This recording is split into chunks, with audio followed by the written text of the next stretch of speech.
ભારત સરકારના જળ શક્તિ અભિયાન અંતર્ગત કેચ ધ રેન 2025ના આજના કાર્યક્રમમાં આપણી સૌની સાથે મંચ ઉપર ઉપસ્થિત પ્રદેશના યશસ્વી અધ્યક્ષ અને કેન્દ્રીય મંત્રી શ્રી સી.આર. પાટીલજી, ગુજરાત વિધાનસભાના અધ્યક્ષ માન્ય શ્રી શંકરભાઈ ચૌધરી, મારા સાથી મંત્રી શ્રી બળવંતસિંહ રાજપૂત, શ્રી હર્ષભાઈ સંઘવી, લોકસભાના સાંસદ શ્રી ભરતસિંહ ડાભી, રાજ્યસભાના સાંસદ શ્રી બાબુભાઈ દેસાઈ, મારા સાથી ધારાસભ્યશ્રીઓ શ્રી કેસાજી ઠાકોર, શ્રી સ્વરૂપજી ઠાકોર, શ્રી માવજીભાઈ દેસાઈ, શ્રી અનિકેતભાઈ ઠાકર, જિલ્લા ભાજપના પ્રમુખ શ્રી કીર્તિસિંહ વાઘેલા, પૂર્વ સાંસદ શ્રી પરબતભાઈ પટેલ, શ્રી હરિભાઈ ચૌધરી, શ્રી દિનેશભાઈ અનાવાડિયા તથા રેખાબેન ચૌધરી, ભારત સરકારના સંયુક્ત સચિવ શ્રી, સર્વ અધિકારીશ્રીઓ, આમંત્રિત સૌ મહેમાનો, પ્રેસ મીડિયાના મિત્રો, સૌને મારા નમસ્કાર. હમણાં તો ઓપરેશન સિંદૂર અને ઓપરેશન સિંદૂરની જ્વલંત સફળતા માટે વિશ્વ નેતા અને યશસ્વી વડાપ્રધાન શ્રી નરેન્દ્રભાઈ મોદી સાહેબ તથા દેશના સૈન્યના સૌ જવાનોને આપણા સૌ વતી ખૂબ ખૂબ અભિનંદન પાઠવું છું. તિરંગો લહેરાઈ શકાય, એની અંદર આપણે તિરંગો લહેરાઈને બધાને અભિનંદન પાઠવીએ.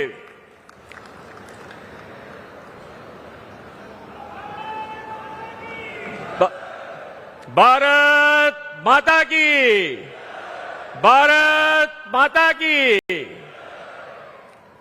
આદરણીય વડાપ્રધાનશ્રીએ જનબળ એટલે કે જનશક્તિને દેશના વિકાસમાં જોડીને અને સૌના સાથ સૌના વિકાસની પરંપરા વિકસાવી છે. ગુજરાતના આજના સર્વગ્રાહી વિકાસના મૂળમાં મોદી સાહેબે જળશક્તિ, જનશક્તિ, ઉર્જા શક્તિ, રક્ષા શક્તિ અને જ્ઞાન શક્તિનો આપેલો વિચાર છે. આપણે તેમના નેતૃત્વમાં રક્ષા શક્તિની સજ્જતા અને શૌર્યસભર સફળતા ઓપરેશન સિંદૂરથી જોઈ છે. આજનો અવસર તેમના દિશા દર્શનમાં જનશક્તિને જળશક્તિ સાથે જોડીને ભવિષ્યની જળ સુરક્ષા સુનિશ્ચિત કરવાનો છે. વડાપ્રધાનશ્રી હંમેશા કહે છે કે પાણી એ વિકાસની પહેલી શરત છે. શ્રી નરેન્દ્રભાઈએ જ્યારે મુખ્યમંત્રી પદ સંભાળ્યું ત્યારે ગુજરાતમાં ન તો પૂરતી વીજળી કે ન તો પૂરતું પાણી, આપત્તિને અવસરમાં અને પડકારોને તકમાં પલટાવવાનું સામર્થ્ય શ્રી નરેન્દ્રભાઈએ આપણને સૌને એમાં કેળવ્યું છે.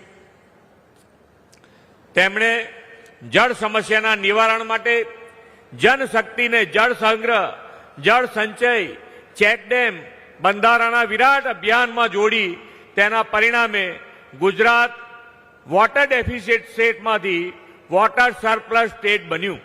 આદરણીય વડાપ્રધાનશ્રીએ આપણને પાણી આવે તે પહેલા પાળ બાંધવી લેવાની દિશા આપી છે.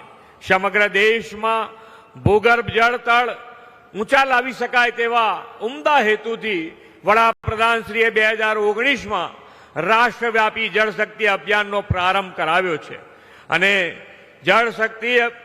જળશક્તિ મંત્રાલય પણ ગુજરાતના આપણા સાંસદ અને પ્રદેશના અધ્યક્ષ શ્રી પાટીલજીને સોંપ્યું છે અને વડાપ્રધાનશ્રીના માર્ગદર્શનમાં તેમણે દેશભરમાં આ જન ભાગીદારી સાથે આ આંદોલનની શરૂઆત કરી અને આગળ વધી રહ્યા છે. આજનો આ કાર્યક્રમ આપણા જળ સંચયના પ્રયાસો વધુ વેગવાન બનાવવાનો કાર્યક્રમ છે. બનાસકાંઠામાં ભૂગર્ભ જળ તળ ઊંચા લાવવા રાજ્ય સરકારે લગભગ 50,000 રિચાર્જ કુવા બનાવવાનું આયોજન હાથ ધર્યું છે. એમાં બનાસ ડેરીના સહયોગથી 25,000 રિચાર્જ કુવા બનવાના છે. બનાસ ડેરીના આ પ્રતિબદ્ધતા માટે શ્રી આદરણીય શંકરભાઈનો આપણા સૌ વતી ખૂબ ખૂબ અભિનંદન પાઠવું છું. આદરણીય શ્રી મોદી સાહેબે સીમાનું પાણી સીમમાં, ગામનું પાણી ગામમાં તેવા મંત્ર આપીને રાજ્યમાં તમામ સ્તરે જળ સંચયના કામો જન ભાગીદારીથી શરૂ કરાવ્યા હતા. ચોમાસામાં વહી જતા પાણીને અટકાવીને પાણીને જમીનમાં ઉતારીને ભૂગર્ભ જળસ્તર ઊંચા લાવવા, સિંચાઈ વ્યવસ્થા વધુ સુદૃઢ કરવા, ખેત ઉત્પાદનમાં વધારો કરવાના મુખ્ય ઉદ્દેશ સાથે આપણે ગોવા રિચાર્જ નિર્માણ માટેનું અભિયાન શરૂ કર્યું છે. આ વર્ષે આપણે અત્યાર સુધીમાં બનાસકાંઠામાં 4000 સહિત સમગ્ર રાજ્યમાં 1 લાખ જેટલા જળ સંચયના કામો પૂર્ણ કર્યા છે. આદરણીય વડાપ્રધાનશ્રીની જળ સંરક્ષણ અને જળ સંવર્ધનની દિશામાં વિઝનરી પહેલથી પહેલા ગુજરાત અને હવે આખા દેશમાં એક નવી જનજાગૃતિ માન્ય પાટીલજીના નેતૃત્વમાં આવી રહી છે. વરસાદના પાણીનો સદુપયોગ કરવાની વડાપ્રધાનશ્રીની પ્રેરણાથી ખેત તલાવડી, ચેકડેમ, બોરીબંધ, સરદાર પટેલ સહભાગી જળ સંચય યોજના જેવા અભિયાનોથી ગુજરાતના ભૂગર્ભ જળસ્તરમાં નોંધપાત્ર વૃદ્ધિ થઈ છે. જળ સંરક્ષણ, જળ સંચય એ તો આપણી સાંસ્કૃતિક ચેતના છે. આપણી સનાતન સંસ્કૃતિમાં પાણીને પરમેશ્વરનો પ્રસાદ અને નદીઓને માતાનું સ્થાન મળ્યું છે. 2500 વર્ષ પહેલા મહાવીર ભગવાને કીધેલું કે પાણીને ઘીની જેમ વાપરજો. આજે આપણને ખ્યાલ આવે છે કે પાણીની શું કિંમત છે. 2500 વર્ષ પહેલા. એટલું જ નહીં, કૃષિના ઋષિ એવા ખેડૂતો કૃષિ ક્રાંતિ કરી શકે તે માટે પણ જળ સિંચનનું મહત્વનું અંગ છે. રાજ્યમાં પૂરતું પાણી મળવાથી ખેતી અને ખેત ઉત્પાદન પણ વધ્યા છે. આપણે ખેતીની વધુ સુદૃઢ બનાવવા રાસાયણિક ખાતર મુક્ત ખેતી, પ્રાકૃતિક ખેતી પર ફોકસ કર્યું છે. રાસાયણિક ખાતરના ઉપયોગથી જમીન અને માનવીનું બંનેનું સ્વાસ્થ્ય બગડી રહ્યું છે. આજે નાની વયે બીપી, સુગર, હાર્ટ એટેક જેવી ગંભીર રોગોના પ્રમાણ ખૂબ વધી રહ્યા છે. વડાપ્રધાનશ્રીએ આ સ્થિતિ સુધારવા માટે બેક ટુ બેઝિકનો મંત્ર આપ્યો છે. આદરણીય રાજ્યપાલશ્રી તો પ્રાકૃતિક ખેતીને સંપૂર્ણ સમર્પિત છે અને તેનો વ્યાપ વધે તેના માટે તેઓ સતત પ્રયત્નશીલ છે અને પ્રાકૃતિક ખેતીને તેમણે જન આંદોલન બનાવી દીધું છે. તેમના સઘન પ્રયાસોના કારણે રાજ્યમાં લગભગ 10 લાખથી વધુ ખેડૂતો પ્રાકૃતિક ખેતી તરફ વળ્યા છે. વડાપ્રધાન શ્રી નરેન્દ્રભાઈ મોદીએ વિકસિત ભારત માટે પ્રાકૃતિના સંરક્ષણને, રાષ્ટ્ર પ્રેમને, જનજાગૃતિને અને ભવિષ્યની પેઢી પ્રત્યેની જવાબદારીને પણ જોડતા સંકલ્પો આપણને આપ્યા છે. પર્યાવરણને અનુકૂળ રહીને સર્વાંગી વિકાસનો માર્ગ ચીંધી તેમને જળ સંચયની સાથે ગ્રીન કવર વધારવા માટે એક પેડ માં કે નામ જેવા જન અભિયાન શરૂ કરાવ્યા છે. એમાં પણ આપણા અધ્યક્ષ શ્રી શંકરભાઈ હમણાં કહેતા હતા એ પ્રમાણે સીડ બોલ બનાવી અને ડુંગરો પણ કેવી રીતે હરિયાળા બને એના માટેનો પણ એમણે ખૂબ સારો પ્રયત્ન કર્યો છે અને એનું પરિણામ પણ આપણને જોવા મળ્યું છે. એના માટે પણ આપ સૌ એમને વધાવો તાલીઓ પાડીને.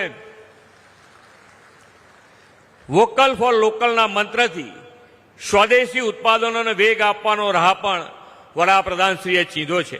પ્રાકૃતિક ખેતી અપનાવી ભવિષ્યની પેઢીના સ્વાસ્થ્યને જાળવવાની દિશા પણ તેમણે દર્શાવી છે. આવા સંકલ્પો દ્વારા વિકસિત ભારત 2047નું નિર્માણનું તેમણે આહ્વાન કર્યું છે. આજનો આ જળ સંચય માટેનો આપણો પ્રયાસ આવનારી પેઢીને વધુ જળ સુરક્ષા પૂરી પાડશે એવા વિશ્વાસ સાથે વિરમું છું. ભારત માતા કી જય. વંદે માતરમ. જય જય ગરવી ગુજરાત. ખૂબ ખૂબ આભાર માનનીય મુખ્યમંત્રી શ્રી, આપના આ પ્રેરણાદાયી ઉદ્બોધન માટે, આપના બહુમૂલ્ય માર્ગદર્શન માટે. બનાસકાંઠામાં ભૂગર્ભ જળસ્તર સુધારવા 50,000 જેટલા રિચાર્જ કુવાના નિર્માણ માટેના ખાતમુહૂર્ત સમારોહમાં પધારવા બદલ અને આપના બહુમૂલ્ય માર્ગદર્શન માટે પુનઃ આપનો ખૂબ ખૂબ આભાર માનીએ છીએ માનનીય મુખ્યમંત્રી શ્રી. સાથે જ આભાર માનીએ છીએ માનનીય કેન્દ્રીય જળશક્તિ મંત્રી શ્રી સી આર પાટીલ સાહેબનો, માનનીય વિધાનસભાના અધ્યક્ષ શ્રી શંકરભાઈ ચૌધરી